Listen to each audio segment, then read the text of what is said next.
NewGenGamers.com.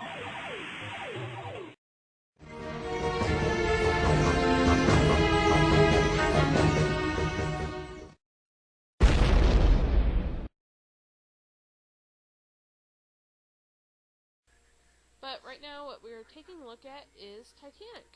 Yes, and this is a reference title. It's basically... Wait, whose voice is that?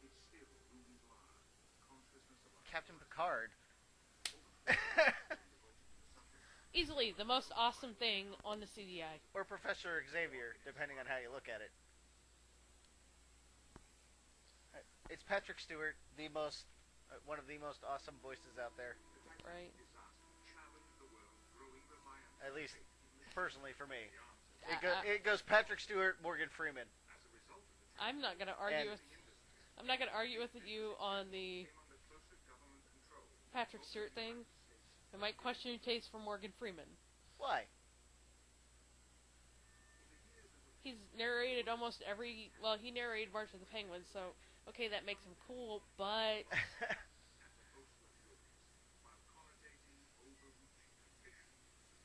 I could think of, like, 10 other people that narrate better. Right, but most of them aren't alive anymore. Because I would pick Ernie Anderson to do it, but... High five. Okay, so... Most of the early releases for the CD-I were musicals. Yes, a lot of music videos, A lot of music videos and CDs. Educational. And self-improvement. There was only a handful of video games, and they were mostly board games, like Battleship, Connect 4. Or game shows, like Joker's Wild. Yeah. I don't think they were Fortune on it. Yeah. But as you can see, we're taking a look at the Titanic, which happens to be the second ship game that we've taken a look at. Where you sink ships. Sink ships. Well, you know what they say? Always go down with your... A captain always goes down with a ship. Well, I was just going to say this thing hit an iceberg somewhere around 1993, but... That's not right. Not right, but accurate. Not right, but accurate. Yes, yes. But no, as you see with this game, not really a game, it's more of a... It's like a documentary. It's going to take you through... We're going to be shown around the Titanic by Mr. Rogers. This is basically what would your social studies teacher or your history teacher would put into, like, say they had the CD-I system at the school. Right. They would put this in, play it through, and then the teacher would interact with it as it went along. Probably asking the class questions, or yeah. There'd probably be a test. Like there's discussion as it goes. Futility. Never mind. Irony. Right.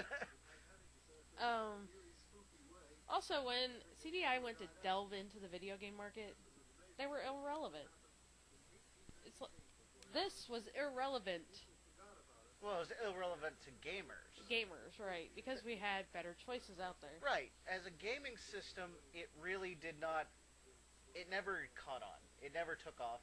That's why a lot of people look at it and say that it is awful. Right. Because a lot of the games, let's be honest, are pretty fucking awful. I mean, I've played through all these before we even got to this, and you saw how I was failing on a lot of those. A lot of that just had to do with the controls really aren't that responsive. Right, and we've changed the batteries in the remote, which is an infrared remote that comes standard with the home console. You gotta be pointing at it like a right. TV remote. You know how sometimes you point your TV remote up in the air, hey, it doesn't do anything. Well, you can point your TV remote at a mirror, and if the mirror's in line with the TV, it'll still respond. Right, but still, if you're not pointed somewhere near the sensor... Well, this you have to point it right at it, which really makes it It makes infrared wireless controllers a bad choice for the system. Well, also... Well, that's probably why they came out with the regular gaming controller later. But where were you supposed to plug it in at?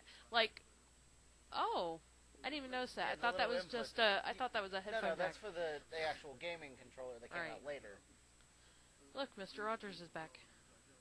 But as you can see, this is pretty much playing out like a documentary. There are interactive sections here once we get going. Yeah, after we get through the facts and the story. I mean, we all know the story of the Titanic, or at least hope so. Big ship, set sail, ignored warnings, hit an iceberg. Jack and Rose died. My heart will go on.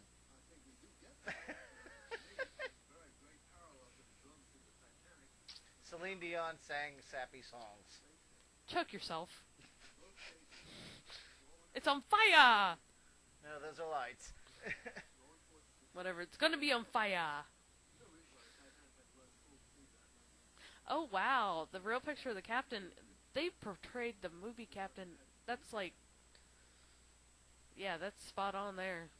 Well, maybe they use this as a reference.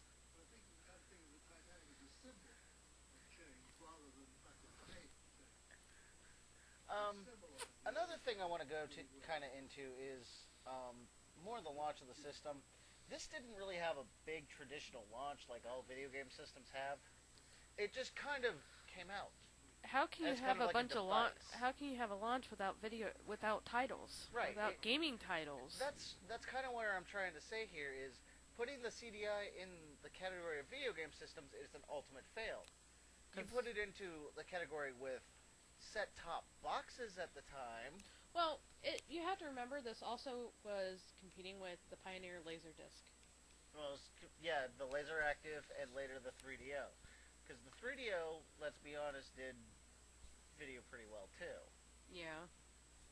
Alright, so we're going to take a look at... So, let's go to, alright. Disaster.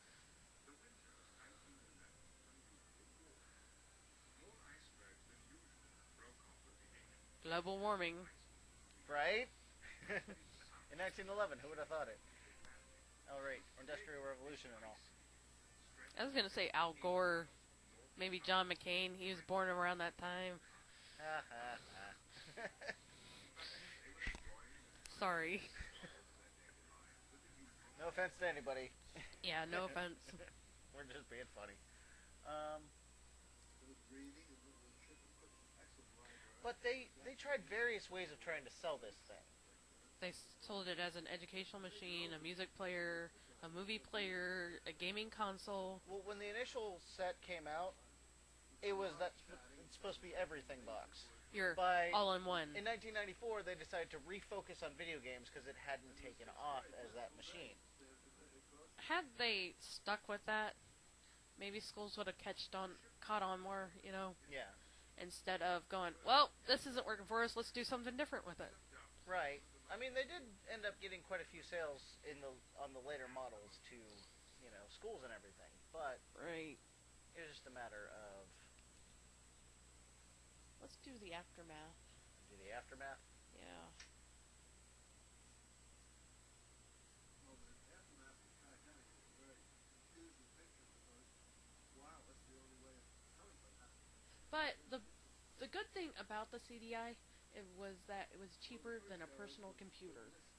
Right, and that was kind of that's what I meant by the old school Yeah. mentality of them trying to bring like the whole personal computer attached to a TV Right. thing, kind of like how the Intellivision, the Coleco, and all them tried to do with the original systems. Right. It's kind of like a throwback to that era.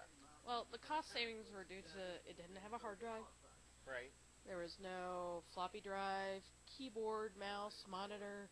Like you said, televisions used, which is what we're using. Mm-hmm. And it had less operating software. It wasn't bogged down. Right, it just ran right off the disk. Right.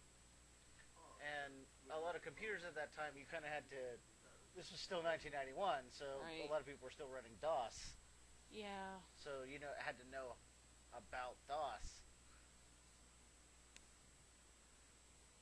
The Californian controversy. Ooh, conspiracy theories. Uh-oh.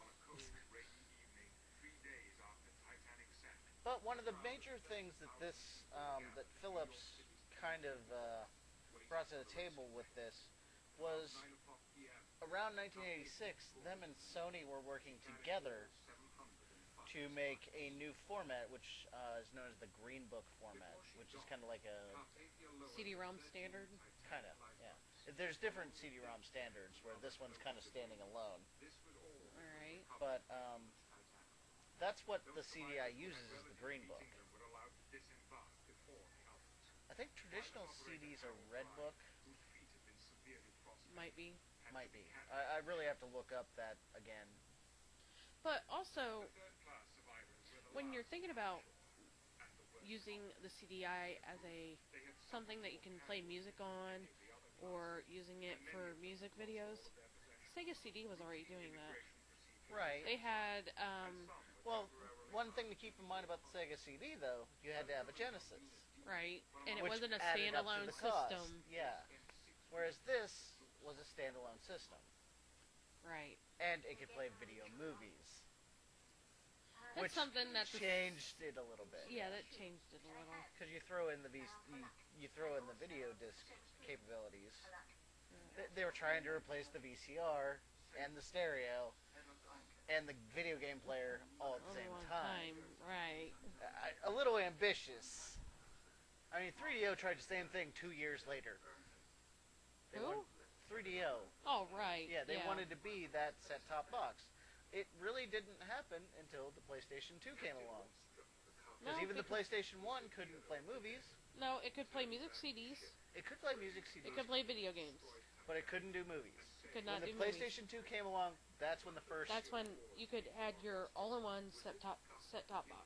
Yeah, and then movies, after music, then, games. All systems have pretty much followed in that, except for Nintendo's. GameCube. Well, Nintendo's kind of goes... They do their own thing. Yeah, it's Nintendo. They're allowed. Right. You can still play movies on a Wii. Just get Netflix.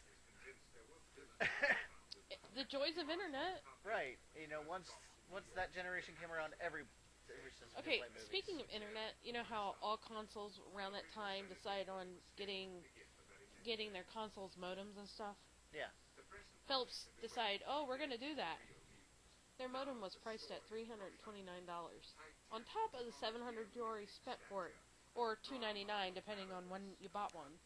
Because later on, throughout the years, they dropped the price. Wow. Yeah, so you're talking about a system that cost anywhere between $1,000 and $500.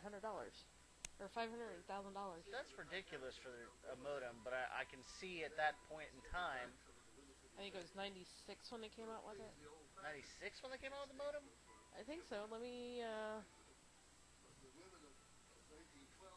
They would not... I don't think that would be that expensive at that point in time.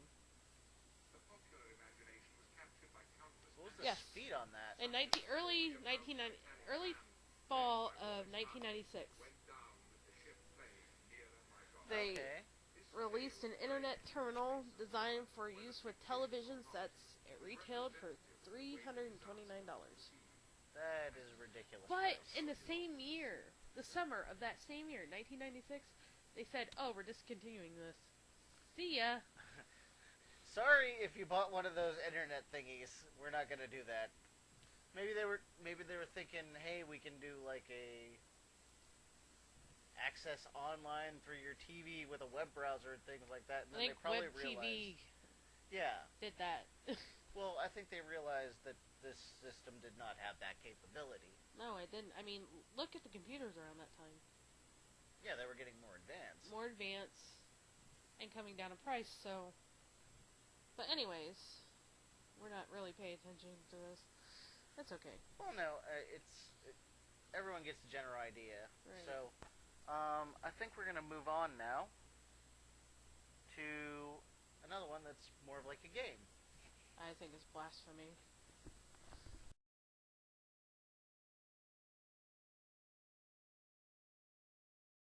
Heute wird New York befreit. Dazu brauche ich meinen CDI-Player und Chaos Control. Na los! Ja! Weg da! Hoch! Mann, die sind aber auch schnell. Treffer! Chaos Control auf Phillips CD-I. Das ist ja Wahnsinn!